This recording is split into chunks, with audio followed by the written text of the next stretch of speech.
Sous le soleil brillant ou dans la brume du matin, ils marchent en silence. Le marteau dans la main, leur pas résonne grave sur la voie d'acier, comme un cœur ancien qui ne veut pas s'arrêter. Ils sont les fils du fer et du vent, le sentinelle du mouvement. Leur sueur a battu le chemin du pays. Leur main est reliée les villes et encore les vies. Sous leur casque taché de poussière se cache la fierté des ouvriers de lumière. Ils ne conduisent pas seulement de train, ils portent l'histoire, la peine, le lendemain, autrefois roi du rail, aujourd'hui oublié. Ils regardent passer le terre modernisé, la machine est neuve, mais le regard hélas, car l'homme derrière le fer ne compte plus parfois.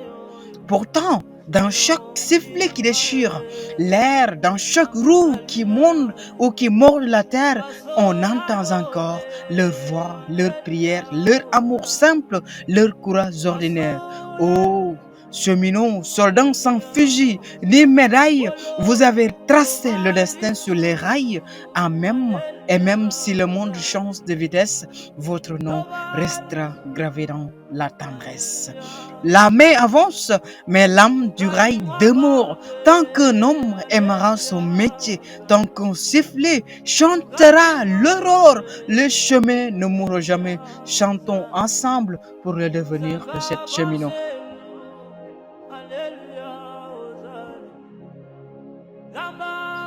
Bonjour et bonsoir, salam alaikum, chers internautes, yéen ñi nga xamante ni yéenay safoo di suivre seen chaîne bii di podcast. Aujourd'hui nag dañ leen andil thème bu am solo. Aujourd'hui dañuy waxtaan ci thème bu am solo, thème boo xamante ni aussi metti na que soit les retraités wala thème boo xamante ni doon na thème boo xamante ni dafa metti xool. Tey dañuy xool les cheminots. Bu ñu wax cheminot aussi suñu xel dem ci grève bi fi amoon en 1946 en 1947 mu doon histoire boo xamante ni ça marque wala histoire boo xamante ni ça reste toujours dans les mémoires, histoire boo xamante ni en tant que cheminot boo déggee tour bi dina la fàtte lu bëree bëri. Mais noonu aussi dinañ am koo xamante ni dañ ko invité du nom de Madame Ben. Encore une fois dinañ waxtaan ci moom. Il va nous expliquer beaucoup de choses yoo xamante ni elle est exploitante ferroviaire, secrétaire générale du syndicat autonome des travailleurs du rail. Xam nga kooku aussi elle connaît bien le secteur. Xam nga kooku aussi bu ñuy wax rail, encore une fois bu ñuy wax chemin de fer, moom elle connaît. Et maintenant aussi dinañ waxtaan ci débat yu am solo. Lu tax parce que fan yi ci ginnaaw d'après les médias ou chronique boo xamante ni jot nañ ko fee gis, les cheminots doon nañ grève ñu toog fële ca raay ga ñu ni duñ fa jóge parce que am na yoo xamante ni beaucoup de questions ont été soulevées. Mais loolu dama koy réserver un peu bu ñuy dugg ci débat bi wala du ñuy dugg ci débat bi. Dinañ ci dugg. En tout cas nous attendons koo xamante ni moom c'est notre invité du jour du nom de Madame Ben. Encore une fois bu ñëwee rek ñu daal di dugg ci sujet yu am solo yoo xamante ni moom la ñu bëgg waxtaanee tey jii et dina doon waxtaan bu am solo. Ñoo ngi leen di ñaan encore chers internautes yoo xamante ni abonné ci chaîne bi, commenter et partager pour nga mën a jot ay xibaar yoo xamante ni moom moo incombe actualité sénégalaise. Et ci noonu aussi dinañ leen andi ay sujets yoo xamante ni c'est sujet yu am solo. Du coup on passe à cette transition. Dinañu waxtaan question d'actualité. Bu ñu duggee ci actualité ñu waxtaan ak madame ci ay question yu am solo. Maanaam dinañ rebolorer encore une fois le blason des cheminots de 1960 à nos jours, de 1960 à 2025. Lan la ñu respecté gum. En tout cas merci beaucoup. Elle est là. En tout cas dañ koy bàyyi rek mu présenté wu. En tout cas salaamaaleykum. Maaleykum salaam. ñoo lay ziar. Ça va bien? Ça va très bien. En tout cas nous avons le plaisir de vous inviter ci suñu podcast bi. Balaa ñuy démarrer dañ lay bàyyi nga présenté wu wax ak internet yoo xamante ni ñoo lay déglu. Merci beaucoup pour l'invitation. Merci Man, beaucoup. je m'appelle Ben Sengeban. Man maay secrétaire général syndicat autonome des travailleurs du rail, Machallah. affilié à l'UNSAS Machallah. ou CFS. En même temps, man agent d'exploitation ferroviaire là. Machallah. En tout cas une présentation excellente. Dañuy dugg fële ca actualité ba en octobre 2024-2025, un an après les états généraux. Ban bilan nga ci jàngat wala ban bilan nga ci am madame? waaw li ñu mën a wax rek ça fait 1 an effectivement c'était en octobre 2024 lañ ko defoon macha allah. normalement si su ma amee bonne mémoire le 21 octobre 2024 ok. alors léegi ñu ngi octobre 2025 ba muy bëgg a jeex li ñu mën a wax daal mooy conclusion yi ñu jëloon déroulé guñu ci dara ah bon. mais déroulé guñ ci dara tamit mën nañ comprendre benn côté entre temps ministre bi changé na temps yi passé à peine 1 mois lañ ñu wax nañu si la ko président de la république dooray validé léegi nag comme validé na ko maintenant phase de mise en place bi moo ci des c'est l'occasion même waxaale gouvernement bi ak état bi que ne bi ñu ko doon mettre sur place ba nga xam ne ay consensus la woon dañoo woowoon acteurs yëpp macha allah kon tey bu ñu jógee pour mettre ko en place nañu woowaat acteurs yëpp ñu waxtaane ko voilà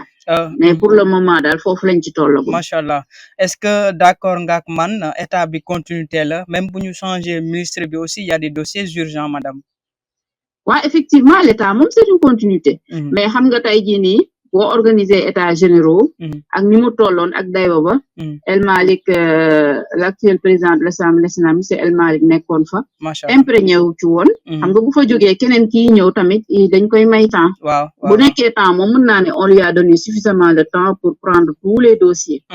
maintenant kay comme président validé na ko léegi ñoom ñoo ci des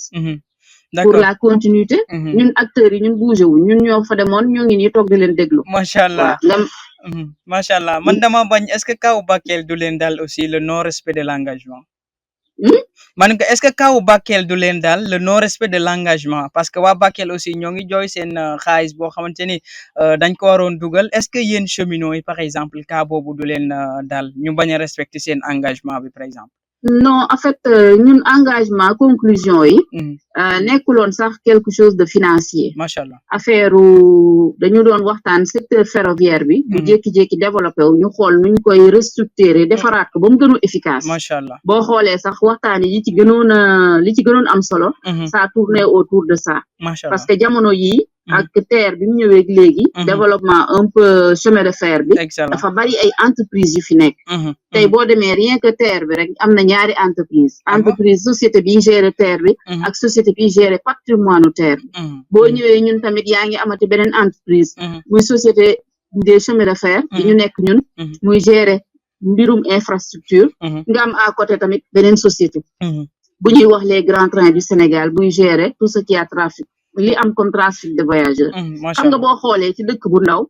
secteur bu ndaw sous secteur loolu yëpp nekk fi jamono da doon baax ñu toog ñu xool nan lañ koy defaraatee certainement parce que dogot yi tamit du efficacité donc ñun conclusion yi presque loolu la woon ak peut-être ñu adopter le rail standard pour vers Tambacounda d'accord donc yooyu ay engagement la woon yoo xamante ni état bi jël na ko ñu toog di ko xaar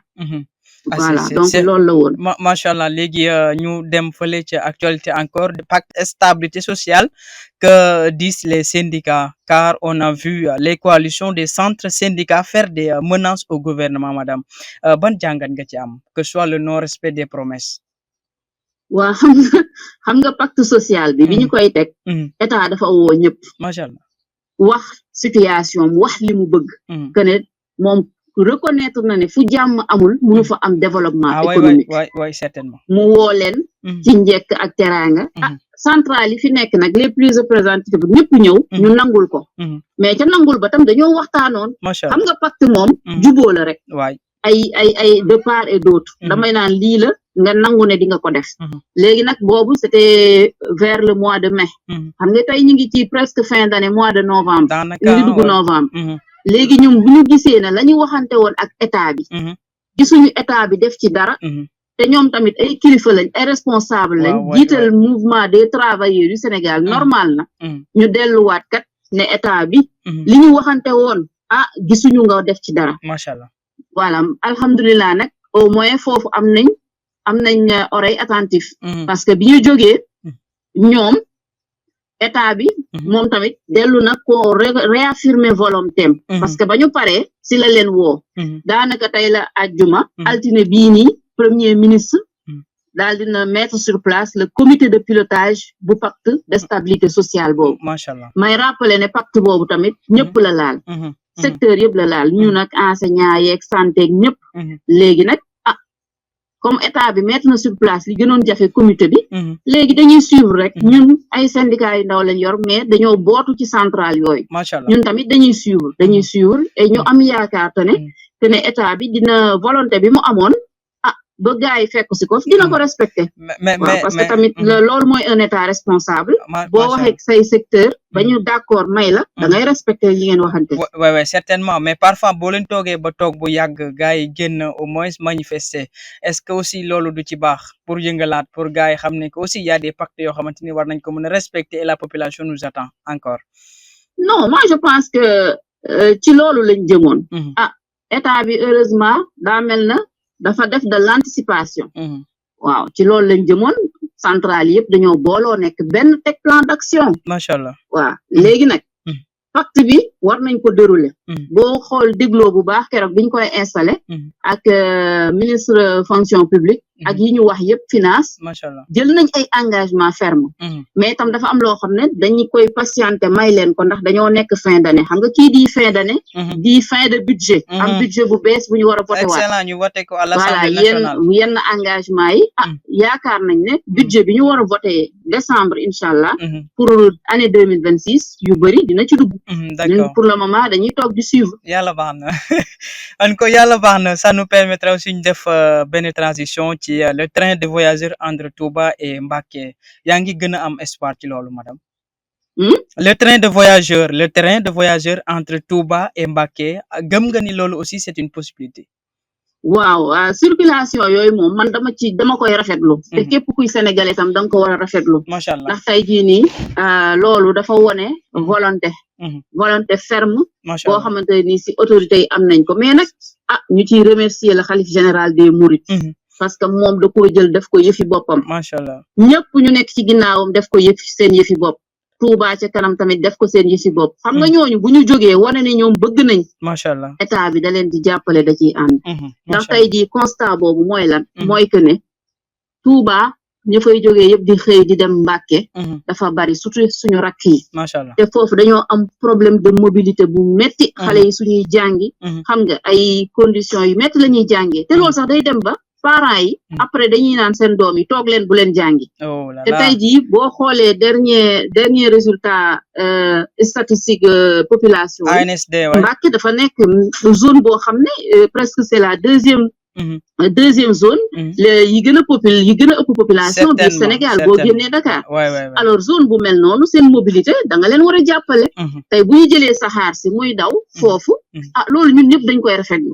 wax dëgg fa yàlla dañ koy rafetlu mu doon initiative bu baax lépp luñ ci mën nag dinañ ko def pour que affaire bi mën a jógee foofu law dem ba Diourbel ñuy jógee Thiès di dem macha allah voilà donc daal loolu lu ñuy rafetlu la te lépp luñ mën dinañ ci jàpp inchallah en tout cas na liggéey bi oyof et yàlla gën a aussi yombal liggéey bi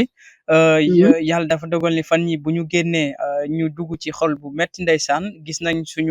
suñu mambo yi toog ci raay yi ñu ni duñ fa jógee lan moo nekkoon problème bi exactement waaw xam nga loolu moom dañ koy déplorer parce que ñooñu ñëpp suñuy maam la comme ni nga ko waxee ñii suñuy papa lañ parce que tey jii nii dafa am loo xam ne dafa jekkul rafetul ay magum jëmm liggéey ba retraité war a toog war a noppaliku ñëwaat naan dañuy def ay mouvement lu ñuy réclamer ñu ne yoo seeni pension loolu dafa ñaaw sax ci image te alhamdulilahi rabbil alamina parce que ñoom bi loolu amee ministre bi woo na leen macha allah bi mu leen woowee tamit waxtaan nañ trouvé nañ daal ay solution léegi nag li ñuy ñaan gouvernement bi mooy li mu waxante ak ñoom nañ ko respecter macha allah parce que tamit la crédibilité d'un gouvernement c'est le respect de ses engagements ñoom li ñuy demander ñoom saraxuñu ñaanuñu dañoo liggéey ba retraité seeni pension kenn versé wu ko voilà donc problème bi yëpp loolu la ñoom ñaanuñu dara seeni pension dañ leen koo amel te xam nga loolu tamit état da cee am responsabilité ndax état jamono moom mooy toog moom mooy def ay changement institutionnel ci société yi donc yenn yi moom da koy récupérer waat yenn problème yi yenn dette yeeg yenn passif yi certainement léegi nag yow mënoo changer ay société changer la configuration ba pare travailleur bi droit am kenn du ko jox. Ah, c'est l'essentiel là. Voilà loolu franchement dafa ñaaw sax boo leen gisee ay mag lañ. Ils ont tout notre soutien.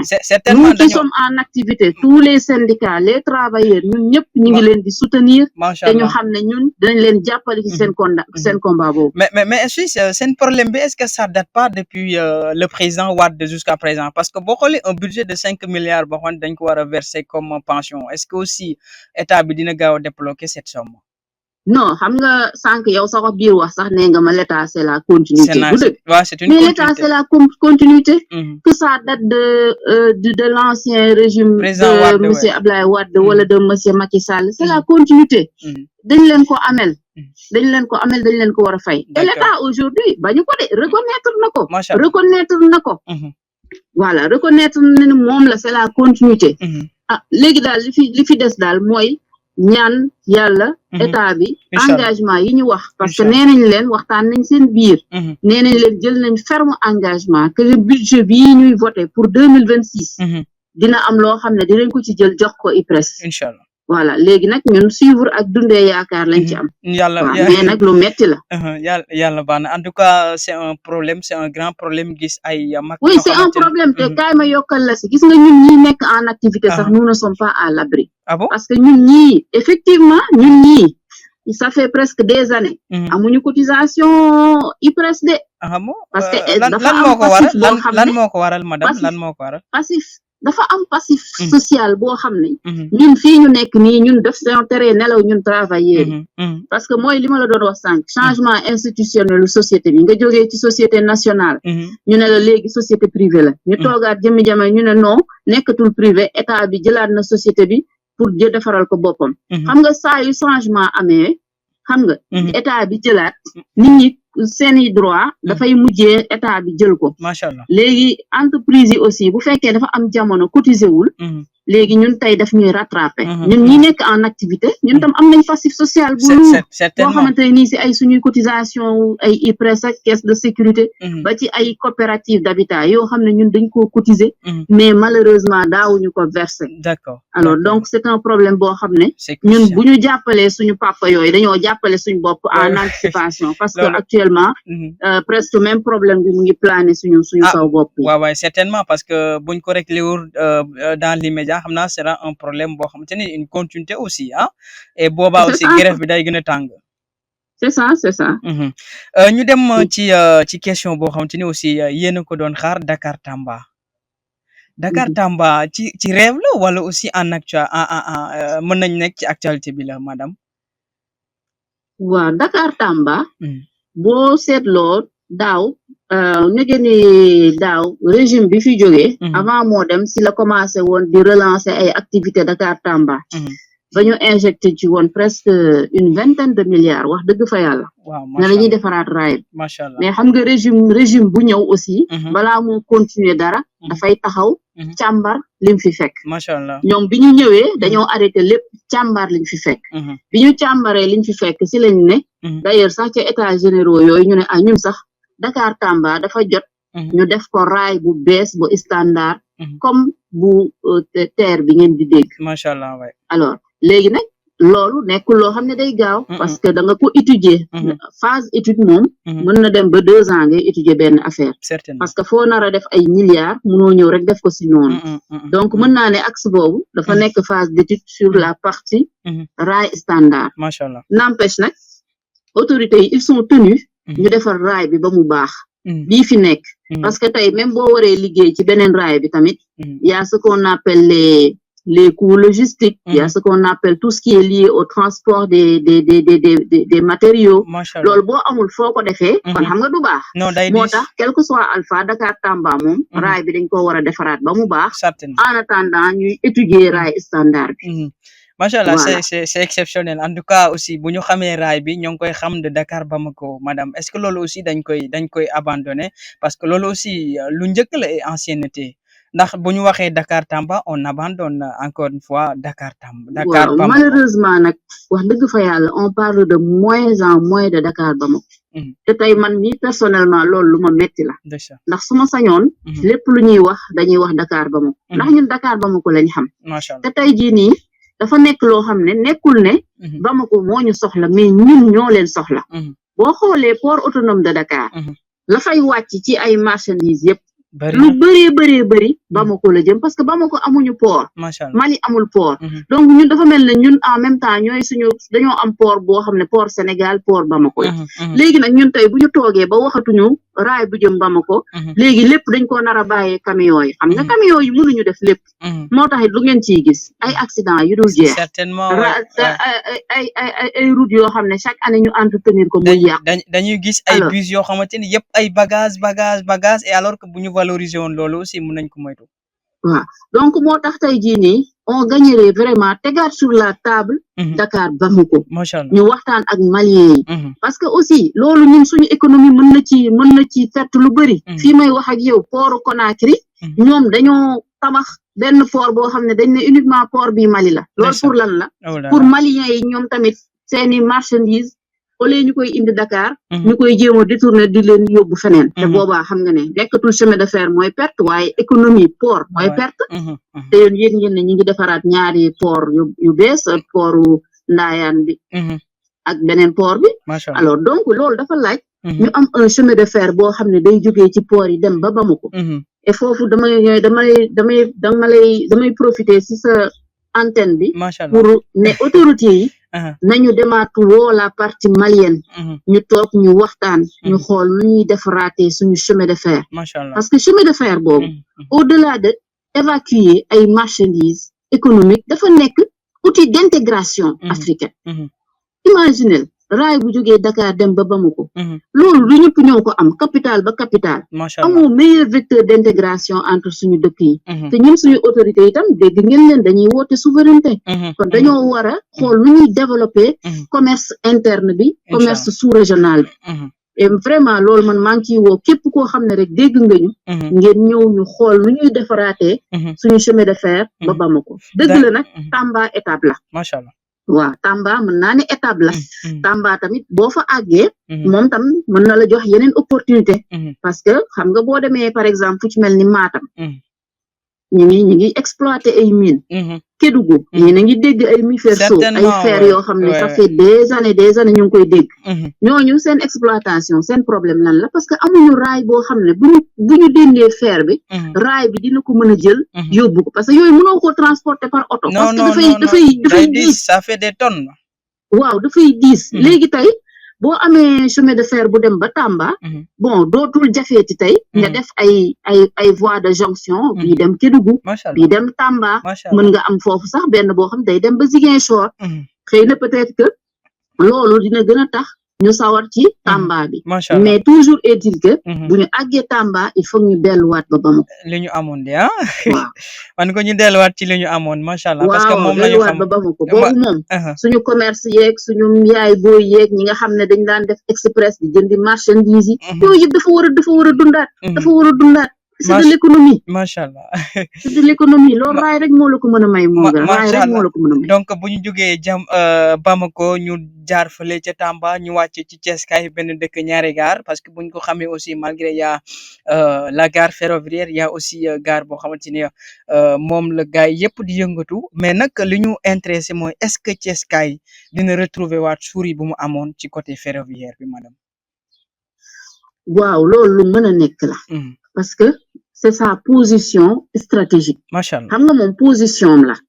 dëgg la activité amul mais moom fi mu cité woo loolu dafa stratégique te xam nga ñaari port yu bees yi ñuy def sori wuñu non port Sendou ak Bargny bi yëpp xam nga boobu soriwul Thiès non c'est plutôt des kilomètres avec péage bi voilà donc Thiès mën na retrouver waat na mu meloon jamonoy chemin de fer bu njëkk ba loolu yëpp c'est bien possible mais toujours est-il que il faudrait que activité yi am ndax tey jii nii xoolal cimenterie yi nga xam ne yëpp sori wuñ Thiès tey Thiès mën na nekk benn hub logistique boo xamante ne nii si tey jii nii ñun dañ fay charger ay marchandises di fa décharger loolu yëpp mën na nekk en plus tey jii nii Thiès mën na ci gisaat boppam parce que on parle de l'ouverture d'un grand centre de formation des métiers du rail bu mag bu ñu bëgg ñu dundalaatal ñu ko biir Thiès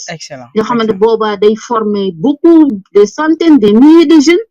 tey jii nii Thiès effectivement loolu yëpp mën na ko amaat mën na ko amaat parce que c'est sa position stratégique mais aussi son histoire da koy topp du benn dëkk ñaari gaar vraiment et loolu moom je vous rassure que bés bu affaire yi doxaatee Thiès dina ci gis boppam bu baax inchallah macha allah te gëm nañ aussi bu ñëwee donc chômage bi dina gën a wàññeeku fii Thiès que soit Thiès dans la sous-région et autant man ko gëm nañ chômage bi dina wàññeeku mais imaginez foo def centre de formation ngay tàggat say ndaw mais gis nga tey chemin de fer pourquoi état bi war ko développer moom li mu mën a jël ci ay emploi amoo benn société wala entreprise actuellement bu la ko mën a jëlal amul parce que ñun pour ñi xam chemin de fer c'est des centaines de métiers yow tey boo demee ci benn locomotive mooy bopp saxaar rek mën nga fa fekk plusieurs personnes kii mooy yore électricité mot kii bi loolu métier à part la kii moom mooy yore bougie yi loolu métier à part la essier yi métier à part la dégg nga mécanique bi métier à part la donc dafa bari ay corps de métier yoo xam ne sax Sénégalais yi dañ koo xamul et ce serait vraiment l'occasion nit ñi xam ko te loolu bu amee tey jii nii nga dawalaat say sax je te donne un exemple très simple tey jii nii le train le TER entre Dakar Rufisque mais TER boo demee am na presque 1000 employés entre Dakar Rufisque waaw imaginel nag yow nga war a jógee dem ba Tamba dem ba feneen kooku yow ñaata employés nga mën a jël bari na ku nekk di am fu mu liggéey ñun dañuy régler le problème du chômage il faut que état bi xam ne investir chemin de fer doublement bénéfique la sa économie da ciy gis boppam sa emploi des jeunes da ciy gis boppam dégg nga sa échange entre population yi dem ak dikk bi dañ ciy gis seen bopp au-delà de l'aspect marchandise il y a les populations cette mobilité ñuy dem ak dikk donc dafa nekk loo xam ne pays yi développé yëpp boo fa demee dañoo régler seen problème mu chemin de fer machallah machallah madame ça me permettra de joxe benn exemple maa ngi je crois bien c'était vers première màggal yeeg Touba ñu gis saxaar si di romb gaay yi yéeg ci kaw affaire bi rafet ma ndeysaan waaw xam nga loolu yàgg na mais neex na si xol trop machallah dañuy dem ci question bi ci topp maanaam comment vous percevez la cohabitation du TER à écartement standard avec toutes ces modernités à côté d'un rail mérite de plus de 100 ans obsolète bon xam nga TER wax dëgg fa yàlla c'est la modernité c'est la haute technologie loolu moom bu ñu sañoon ñun tey boo demee ci pays développé yëpp léegi ñoom àgg nañ foofu ba ci Maroc yi ñuy jël ñun souvent comme exemple di fa dem formation ñoom àgg nañ niveau boobu noonu machallah mais dafa nekk loo xam ne tam dafa xaw a diis en investissement dafa xaw a diis parce que si entre Dakar et Rufisque on était presque à 1000 milliards imaginez suñu waree dem feneen donc c'est des choses yoo xam ne il faut nga ciy dem progressivement ndànk ngay renouveler par portion voilà donc cohabitation bi loolu la c'est-à-dire que on a une forme volonté l'État l'a affirmé au niveau des états généraux ñun tamit acteurs yëpp nee nañ ñëpp bëgg nañ lu bees ak lu baax waaw léegi nag loolu dañ ciy dem progressivement tey jii nii par exemple amul problème il y a ce qu'on appelle la concomitance da ngeen di gis tey train wu TER bi day daw ci wetam di ngeen gis beneen raay boo xam ne train minier yi jógee Daaru yu CEFIX yi ak GCO yi dañuy daw ci wetam donc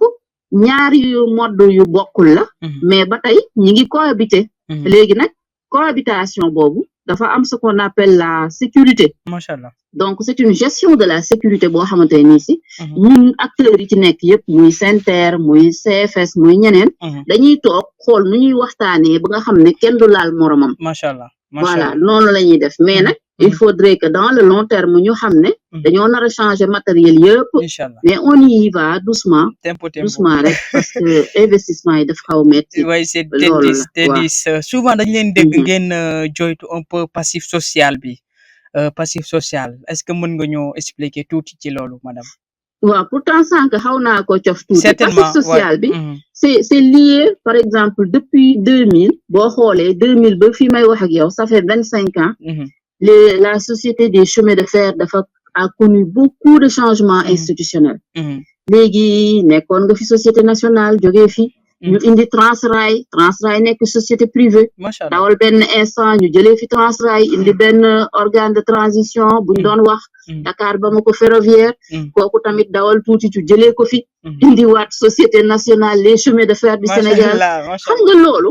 ay changement institutionnel yoo xam ne dafay am ay impact ci travailleur bi voilà bien vrai que travailleur bi su jógee fii demaat fële moom buy dem lépp lu mu amoon fële da ko war a yóbbaale mais léeg-léeg da ngay dem fële ñu ne la waa duggaat nga ci telle société waaye sa cotisation yi fële topp la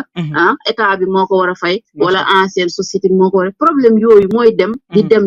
dem ba accumulé wu mu nekk benn bor boo xam ne day nekk ci ndoddu état parce que tamit état est au début et à la fin donc day dem ba day nekk ci benn ndoddu état tey jii fii may wax ak yow ni ñun suñu passif bi dafa bari ndax tey jii nii tey ñun bokkoon nañ ay coopérative d'habitat ñu cotiser ko ñu koy dagg suñu bulletin mais daawuñu ko reverser les promoteurs xam oui daawuñu ko reverser loolu day dugg ci passif bi tey ñii ci biir entreprise bi rek nit ñi dañuy am seen association sociale yooyu ñu naan dañ lay dagg 1000 francs wala 2000 ñu la koy dagg ci bulletin bi ba pare bu weer dee duñu ko jox association bi dégg nga demati nga cotiser IPRES caisse de sécurité weer bi dee nga dem IPRES ñu ne la yow kat kenn cotiser la donc yooyu mooy dem ba boole bokk nekk benn passif social boo xam ne day mujjee metti alors loolu nag kenn mënu ko régler ku dul état du Sénégal voilà boobu ba tey nag ñu ngi wax ñu ne ñu waaw yëpp transféré nañ ko agence judiciaire de l'état mais ñun bëggoon nañ ñu jóg ci suñu passif bi ndax tey am na ñoo xam ne seen doole demeewul noonu te góorgóorlu woon nañ ba cotiser am seeni terrain kon tey buñ leen waree jox seen terrain mu nekk seen alal lu leen law ñu ne leen non dagg nañ ko waaye joxuñu ko promoteur bi xam nga loolu dafa metti ci xol waaw donc moo tax ñun côté boobu luñ ci mën dinañ ci wax dinañ ci jëf pour ñu régler ñu passif social ndax passif social baaxul lu tax baaxul mooy que jamono day ñëw nga soxla un investisseur kooku su ñëwee pour investir ci chemin de fer moom du ñëw rek dugal xaalisam noonu de day xool environnement bi may dugal sama xaalis est-ce que environnement boobu baax na su gisee ne environnement bii c'est plombé de passif yu ñu war a fay mais loolu sax mën na tax mu ne attends man sama xaalis indiwuma ko pour di ko fayee ay passif dama indi sama xaalis pour investir donc assainir le milieu assainir tous ces passifs là l'État y gagnerait machallah voilà l'État daf ko war a def en tout cas et encore une fois ñun ñu ngi ñaan yàlla ñu ngi ñaan état bu ñu déggee nañu régler passif yu chemin de fer yëpp machallah des travailleurs en retraite et des travailleurs en activité parce que ñenn ñi dañu yaakaar ne travailleur en retraite bi rek ñoo am passif déedéet ñun ñu ngi nii en activité ba tey ñu nekk suñu passif machallah waaw ñu ngi ciy jooy machallah di leen fàttali rek ñoo ngi encore une fois une exploitante ferroviaire secrétaire générale du syndicat autonome des travailleurs du rail on l'appelle SATRAI SATRAI léegi madame syndicat et femmes en tout cas mu doon question bu am solo c'est quoi en tout cas la situation des femmes dans l'activité des chemins de fer et dans le mouvement syndical du Sénégal. waaw xam nga nag chemin de fer moom ñi ko xam ñëpp benn perception lañ ci am c'est un monde ouvrier machallah waaw c'est un monde ouvrier boo xam ne daal vraiment jigéen ñi ñu xalaat na ñoo fay liggéeyee xëy na si bureau yi lañu nekk ci assistante yi secrétariat yeeg yooyu daal léegi nag xëy na jamono bu njëkk noonu la demee woon mais jamono dafa dox tey jii nii boo demee jigéen ñi man mii di wax ak yow bu may dugg chemin de fer chef de sécurité mouvement la woon ñun ñoo doon réguler les circulations dans les gares alors donc ñu nekkoon première vague bi de femmes ñu ubbi buntu bi après yeneen femmes yi ñëw soo demee tey ci atelier yi am na ay femmes alors le TER aussi gis nga ni mu moderne boo fa demee da nga fay fekk ay conductrices de train xam nga parce que foofu c'est électronique c'est vraiment c'est moderne da ngay toog di piloter li ngay piloter boobu amul benn problème sax mais tey jii nii ñi femmes yi dañuy nekk ci gaar yi di fa fanaan la nuit comme góor ñi di defar ay train oui di expédier ay train tey bu train amee ñu war koo defar franchement ay jàmbaar lañ c'est un milieu qui commence de plus en plus à s'ouvrir aux femmes il y a beaucoup de rénovation maintenant nag femmes yi tamit ñoom tamit ñu ngi góorgóorlu parce que léegi boo xoolee taux de présence bi xaw na yokk tuuti ñuy ñaan yàlla mu gën a yokk waaw mais tamit ñuy ñaan yàlla aussi ñuy gën di responsabiliser jigéen ñi parce que loolu tam dafay tax ñeneen ñi sawar daal ndax mooy le modèle par l'exemple am na yoo xam ne tey suñu autorités yi yëpp parce que bu ñuy wax naan voilà la place de la femme dans la société de manière générale il faudrait que ñoom tamit ñuy jox des exemples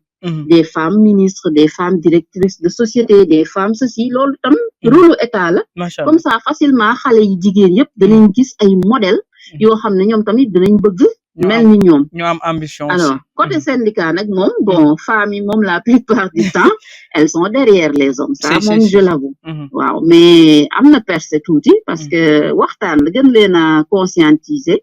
gën a leen wax que ne yenn combat yi góor ñi mënuñu leen ko xeexal tey am na combat yoo xam ne góor ñi bu ñu demee di négocier xëy na ñoom duñu ko jël parce que xamuñu ko xam nga tey boo ñëwee par exemple nga ne une direction nous voulons des meilleures conditions de travail xam nga syndicat mën na wax loolu rek yem ci mais bu fekkee ay jigéen la da nga dem ba ne direction ne ko attention dama bëgg fépp fu amati toilette na nga ko séparer ñu am ne bii toilette jigéen la bii toilette góor la xam nga loolu jigéen moo ko mën machallah moo tax tey jigéen ñi am na problème yoo xam ne bés bu ñu bëggee mu sotti ñoom ñëpp ñoo war a jógandoo dem ci syndicat yi pour régler ko seen bopp machallah waaw parce que nag yéen góor ñi moom des fois dañu ñuy fàtte non si gars yi nañ ci bàyyi xel machallah doon question bu am solo bu ñu xalaatee góor yi ñu bàyyi xel jigéen ñi ñu dem ci cëppaandaw ba maanaam dernière question bi gis nañ problème yu bëree yoo xamante ni peut-être moo incombe seen liggéey mën naa ci citer mooy suñu maam yeeg ñoom seen le passif social bari na est-ce que gëm nga ni cette nouvelle génération dina mën a engagé woo pour ñu am une nouvelle ère et beaucoup d'espoir pour la jeunesse. Ah, bien sûr. Bien sûr, nous, au niveau du chemin de fer, allez là-bas. Les syndicats les secrétaires généraux des syndicats, c'est des jeunes. Machallah. Permettez-moi au passage de saluer monsieur camarade Babacar Gueye, SG du syndicat Sudrail, avec Christian Dion, SG du syndicat Sudrail. Machallah. D'un instant, on a pris notre destin en main. Machallah. Et puis, on n'a plus le droit de dire est-ce que je lis, est-ce que je lis. Parce que si nous avons notre président, son excellence, président Diomaye, vous savez que c'est un jeune. Très jeune même. Alors, donc, loolu rek déjà tax na képp kuy jeune fépp foo mënti nekk ci sa domaine d'activité war nga xam ne les combats de l'heure c'est les combats des jeunes ñoo ko war a jël waruñu yaafus waruñu tayal bàyyee ko parce que machallah allez-y je disais tout à l'heure que les combats de l'heure c'est les combats des jeunes il faudrait que jeune foo mënti nekk rek nga conscient que ne sa avenir moo nekk en jeu et que sa avenir boobu waroo toog kenn di la ko xeexal wala di la ko defal dañ ci bëgg a dugal sa loxo war ci def war ci wax machallah voilà machallah merci beaucoup en tout cas jàngat bi rafet na analyse c'est très pertinent en tout cas moi aussi je vous remercie pour cette honneur ci invitation machallah léegi peut-être fi ñuy daanele mooy ban message nga am un message fort pour ñu mën a encore une fois am équité non le seul message bi may wax wala les messages benn bi à l'endroit de l'État du Sénégal mooy que mu def investissement chemin de fer priorité parce que c'est purement doublement bénéfique sur tous les plans machallah voilà beneen bi peut-être c'est à l'endroit de nos chers collègues yi nga xam ne ñoom grâce à eux lañ toogee fii nekk tey secrétaire général machallah parce que bu kenn nekkul sa ginnaaw doo jiite kenn kon ay say morom ñoo la wóolu ne la jiite ñu kon di leen wax ne leen encore une fois lépp lu ñuy xaar lu ñu yaakaar danañ ci xëy danañ ci gont te ñu jàpp xam ne incha allah dina baax ñu booloo nekk benn machallah voilà sama message yu ma amoon nu may def ma leen di gërëm ci invitation bi en tout cas kontaan nañ et ñoo ngi lay jaajëfalaat encore une fois et merci beaucoup au revoir En tout cas, merci beaucoup. C'était encore une fois le secrétaire général des syndicats des rails. En tout cas, mbégte ak kontaante ñu ànd ak moom gis ngeen analyse yi wala jot ngeen dégg analyse yoo xamante ni elle est allée au profond des choses expliqué wax na fi lu bëree bëri mais li ma fi gën a am na lu bëri li mu fi marqué nag mais ndeysaan di xol bi aussi xaw naa tooy wala tooy na sax ci suñu maam yooyu toogoon ca rajo ñu ne duñ fa jóge ñu wax ci retour au moins sur le mouvement des cheminots retraités loolu aussi ñu dem ca fële ca Touba Mbacké maanaam biñ fa war a rénover ñu ñëw encore une fois de 2024 2025 un an après les états généraux bilan bi aussi moom jot na ci ñëw mu doon elle a expliqué de fond en comble mais donc balaa ñuy dem am na benn loo xamante ni bëgg naa aussi ñu bàyyi ko xel ma liiral ñu ni donc balaa dinaa leen ni commenter partager abonné loolu aussi noonu ñambaas yàkkul sër